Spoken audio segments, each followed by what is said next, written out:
amis éco-volontaires et protecteurs de la faune sauvage. Ce mois-ci, je me trouve toujours en Croatie. Cette fois, c'est avec les ours bruns. C'est une espèce qui est assez commune ici en Croatie. Il y a entre 500 et 1000 ours bruns dans ce pays. Malheureusement, ils sont encore chassés à 15% de la population chaque année. C'est une chasse légale, une chasse au trophée. Et ce refuge est en réalité un centre qui va offrir une meilleure vie à des ours qui ne peuvent pas être relâchés dans la nature parce qu'ils sont domestiqués, ils sont trop proches de l'homme. S'ils étaient relâchés, ce serait un danger surtout pour eux, plus que pour les hommes. Ils risqueraient de se rapprocher des villages et de se faire chasser.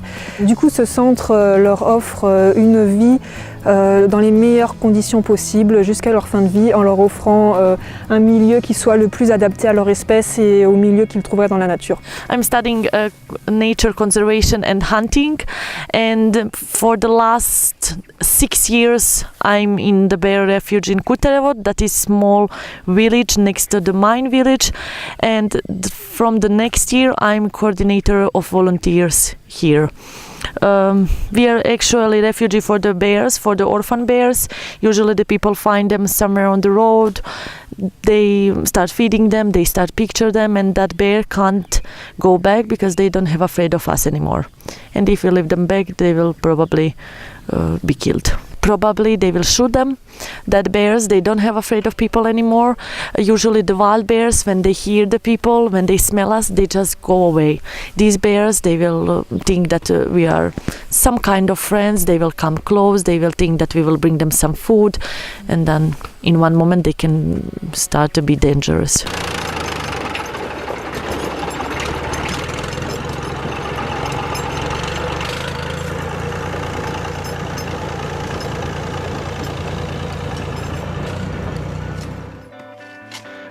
Kuterevo fonctionne principalement grâce aux nombreux volontaires internationaux qui se relaient tout au long de l'année.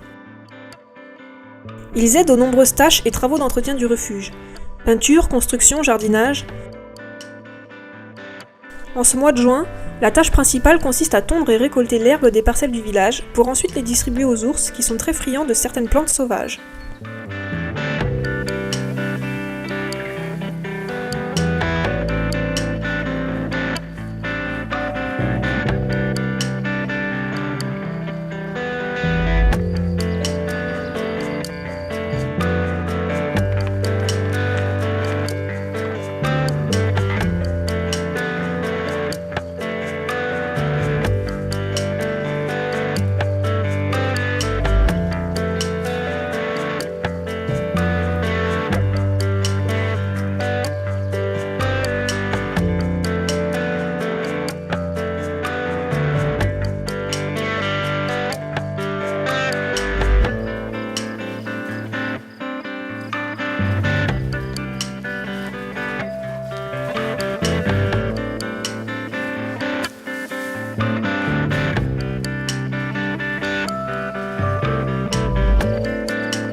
Le refuge souhaite offrir aux ours un mode de vie et une alimentation la plus proche possible de ce qu'ils auraient dans la nature, et tout particulièrement la composition de leur alimentation. Les ours sont omnivores, mais ils se nourrissent à 90% de végétaux, qu'ils adaptent en fonction de la saison. Des herbes au printemps, des baies en été, des fruits à coque en automne. Ils ne se nourrissent qu'occasionnellement de chair animale, principalement sur des charognes. Then in Croatia we have around 1,000 bears. This is European brown bear. They are 95% vegetarians, and the most of the food here are all bread, corn, fruits, vegetables, sunflower seeds. We give them dandelion, all the flowers and herbs. They eat almost everything. We give them also meat, but some just a few times per month. That is some bones of pig or some skin, nothing really special. Les enclos, bien que leur offrant un espace beaucoup plus restreint de ce qu'ils auraient besoin dans la nature, leur proposent un environnement varié et enrichi, équivalent à leur milieu naturel. Des arbres et des buissons où se cacher, des milieux ouverts pour prendre le soleil, une piscine pour se rafraîchir et une grotte pour hiberner. Here in this village we have a lot of holes, the karst holes, and they are really useful because we always put the fence around, and we have a lot of green stuff. And for the bears, they have enough shadow, and they have enough trees. When it's enough people and everything, they just go back in the shadow, and they have a rest during the day. When they came to us, they are really, really small, between 15 to 20 kilos, and on the beginning we need to go to them, we need to feed them with children food, humana, with the milk, but after a few days we stop with the contact, and after that we make a distance with them. We don't want that they are thinking that we are some fathers and mothers for them. La principale différence avec les ours sauvages, mis à part la captivité et leur imprégnation, c'est que les ours du refuge doivent partager leur espace avec des congénères. Les ours sont normalement des animaux très solitaires qui ne se retrouvent que pour se reproduire. Ils sont très territoriaux et seules les mères partagent leur territoire avec leurs petits. Au refuge, les ours cohabitent avec des congénères du même âge. Pour éviter tout conflit ou toute reproduction en captivité, les orphelins sont stérilisés avant leur arrivée. Malgré cela, une certaine hiérarchie persiste entre les ours. Les plus forts exercent leur domination en accaparant la nourriture ou en intimidant leurs compagnons. C'est pourquoi nous devons prendre des précautions lors de la distribution de la nourriture, afin que tout le monde soit servi.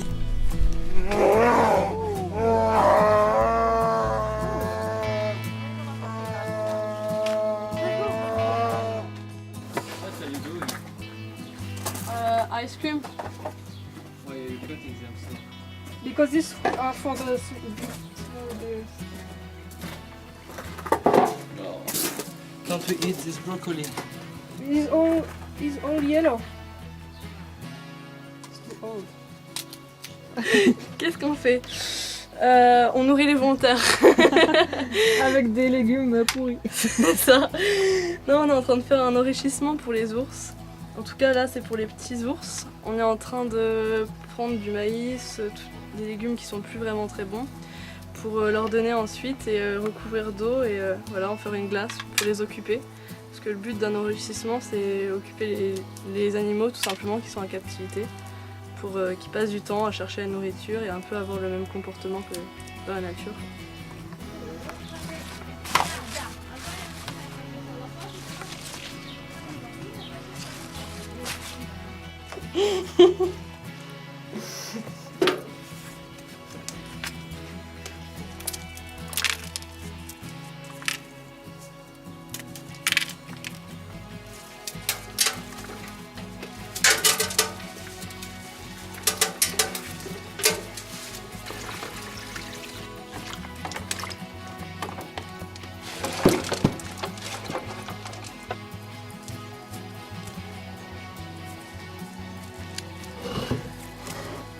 Couper du bois qu'on va lancer de l'autre côté qui est plein de fourmis et de larves.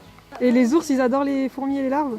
Ouais, que ça soit surtout l'été, c'est une source importante de nourriture pour eux dans les fourmilières. Manger les fourmis et les larves. Est-ce que tu les vois d'ici? On les voyait quand on a déplacé le bois. Et quand il se dépiote, en fait, on voit qu'à l'intérieur, il est rempli en fait. Là, le bois, il est... Il y a une grosse araignée. Ouais. Là, le bois, il est humide, pourri, il est mort, il est tout pourri. Et si je te l'ouvre, tu devrais voir.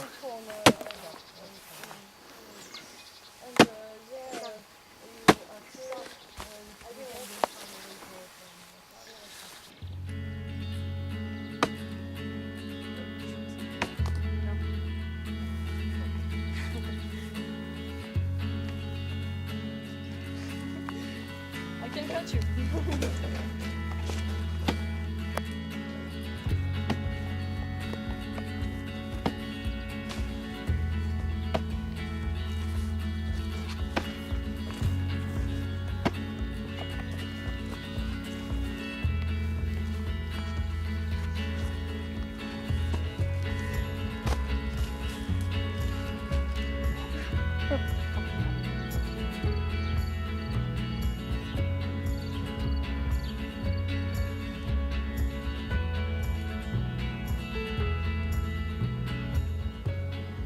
Le refuge est ouvert au public pour sensibiliser les touristes et les locaux à la problématique des ours dans le pays. Les visites sont gratuites et ce sont les volontaires qui guident les visiteurs à travers le refuge pour leur faire découvrir ces animaux imposants. Moi je suis volontaire ici, je m'appelle Lucie, comme j'ai déjà dit, et je suis là pour 6 mois. Je suis en service civique. D'accord. Du coup, si vous voulez, on peut commencer. Alors peut-être si vous connaissez un petit peu l'histoire du refuge ou pas du tout.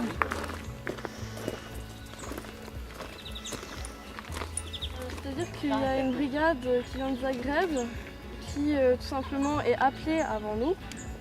S'il y a un petit qui est tout simplement aperçu, rôdé aux alentours des habitations, ils vont essayer de le remettre dans la nature ou tout simplement, s'ils n'arrivent pas à le remettre dans la nature, ils vont essayer de le mettre dans un zoo. C'est pas la meilleure des solutions ici, mais C'est la moins pire. c'est la moins pire, c'est ça. Après, malheureusement, ils sont là pour le reste de leur vie, puisqu'ils ont eu un contact avec l'homme. Donc s'ils retournent dans la nature, peut-être qu'ils sauraient se nourrir, mais ils sont plus du tout effrayés par l'homme. Donc tout simplement, ils iraient chercher leur nourriture au plus près des villages et ça créerait des perturbations et des conflits entre l'homme et l'ours. Donc celui que vous voyez là, je crois que c'est Mladi. Ouais, c'est celui qui a 6 ans, c'est un mâle. L'autre, je ne le vois pas. Il y a une femelle dans cet enclos. Il y en a un là-bas. Donc bien sûr le plus gros, donc ici c'est Mladidol, eh bien il va avoir le pouvoir sur Marco Kral, par exemple quand il y a de la nourriture. Donc on essaye tout simplement de les séparer quand il y a de la nourriture et de nourrir les plus gros en premier et essayer de respecter cette hiérarchie-là.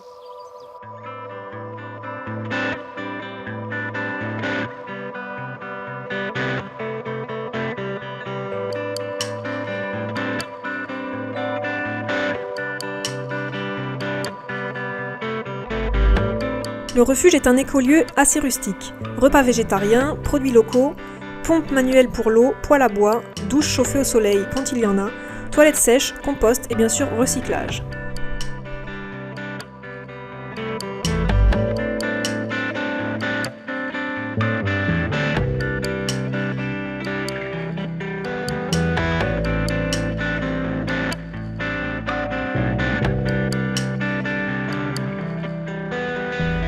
En tant que volontaire, on vit non seulement dans une communauté cosmopolite, mais on participe surtout à la vie du village. Nous découvrons des modes de vie à l'ancienne. Les grands-mères qui coupent leur bois à la hache et taillent l'herbe de leur jardin à la faux. Nous allons à la rencontre des villageois et de leur savoir-faire. Malgré la barrière de la langue, nous vivons de belles expériences humaines.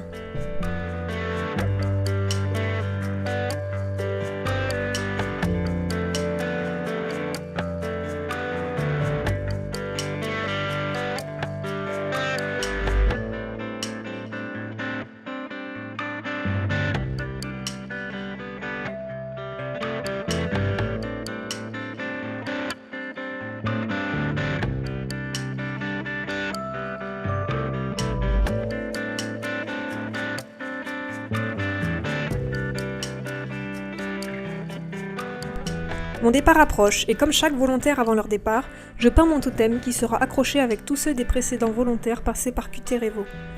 Je laisse ainsi une petite trace de mon court passage au refuge. Et c'est lors d'une solennelle cérémonie du feu dans la forêt que je reçois de la main du fondateur du refuge mon collier ours qui me fait entrer officiellement dans la communauté de Kuterevo. Les 2 semaines que j'ai passées ici sont passées à la fois super vite, mais j'ai l'impression d'être restée ici tellement longtemps, tellement les relations que j'ai nouées avec les gens que j'ai rencontrés ici ont été fortes. J'ai l'impression de les connaître depuis toujours maintenant. Et je pars un peu avec un passement au cœur. J'ai appris beaucoup sur les ours, mais aussi sur la vie en communauté, sur la vie dans un petit village isolé comme ici à Kuterevo, qui vit encore un peu à l'ancienne. En tout cas, c'était vraiment super. J'espère que cette vidéo vous aura plu, que vous aurez appris des choses sur les ours et sur autre chose, que ça vous donnera envie peut-être de venir ici faire une visite en vacances ou de venir faire une mission. En tout cas, moi je vous dis à bientôt pour d'autres vidéos et pour d'autres missions avec d'autres espèces. Ciao!